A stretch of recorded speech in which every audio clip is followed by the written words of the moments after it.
We were like the fizz on the top of a social scene. At Newcastle University Drama Department, which is where I met people like John Doyle and Mikey Robbins, who I worked with at Triple J. Out of that sort of stew, the musical flags were formed. I can't stop. I'm getting into debt, so I write another check. I can't stop. I walked into the Grand Hotel and the musical flags were playing. And within minutes, I was dancing on a pool table and thought, these are my people. Well, the musical flags played for 2 years, broke up, and out of that rubble came the Castanet Club. Getting the club, well, that was fantastic. That just gave us a home every week. All those people just seemed to come together. Yeah, nobody had any money. Everyone just wanted to do stuff. What was our rent, like $15 each or something? In Newcastle, you kind of had it all. You could rehearse very cheaply. You could live cheaply. Easy to find a place to play. You could actually get paid for playing. You weren't going to get rich, but you would do better than the doll, and that meant you felt like you were a king. The Castanet ethos was have a go. And there were people doing stuff that, yeah, maybe you shouldn't have always had a go, but you had a go, and a lot of it would stick. We had a hairdresser who would give you a haircut. Warren used to have this character called Dr. Rudy Zempf who would do psychoanalysis.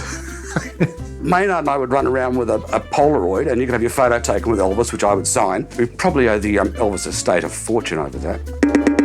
The great thing is, once you actually make friends with the audience, it becomes harder for people to dislike you. If they've already made friends with you, they think, oh, no, there I am, Minnie Merlin, it's very nice, you know? It was a very loyal bunch of people that would come to those gigs. Those queues outside the club, and people would always try to sneak in. Alison on the door would sort of take their watches and say, well, you can go and find your friends, but you better come back or I'm keeping the watch. Like, there was all that sort of thing. It wasn't just the inner sanctum of who was on stage. There were so many other people surrounding the band that were part of the whole thing. The Castanet Club wouldn't have kept going as far as they did without Jodie. She was the linchpin. I had to become a bit of an expert in every single facet of the band's presentation, really. Painting, printmaking, T-shirt making, designing. We had wonderful artists like Therese Kenyon, Stephen Clark. Everyone had that idea of how the Castanet Club might look. Stephen Clark with our posters and Michael Bell with our posters. The whole look of the Castanet Club sign, Michael Bell stuff was amazing. In those days, it was all DIY, you know. Jodie or Steve said, do you want to make a sign?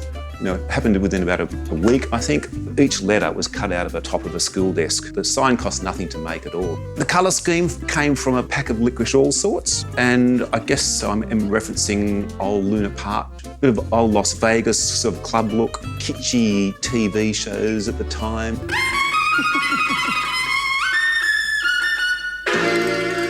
The group had a lot of momentum all through the 80s, and I guess that sort of started to peter out from around about 1990 as people maybe looked to explore some different projects. That was when things kind of drifted apart. When the band finished, it was a very deep sense of loss. I wanted the band to go on forever. If you look at all the members of the Castanet Club, as late as into the 2000s, almost half of them were still working in showbiz, which is unheard of for show people generally, and show people from Newcastle particularly.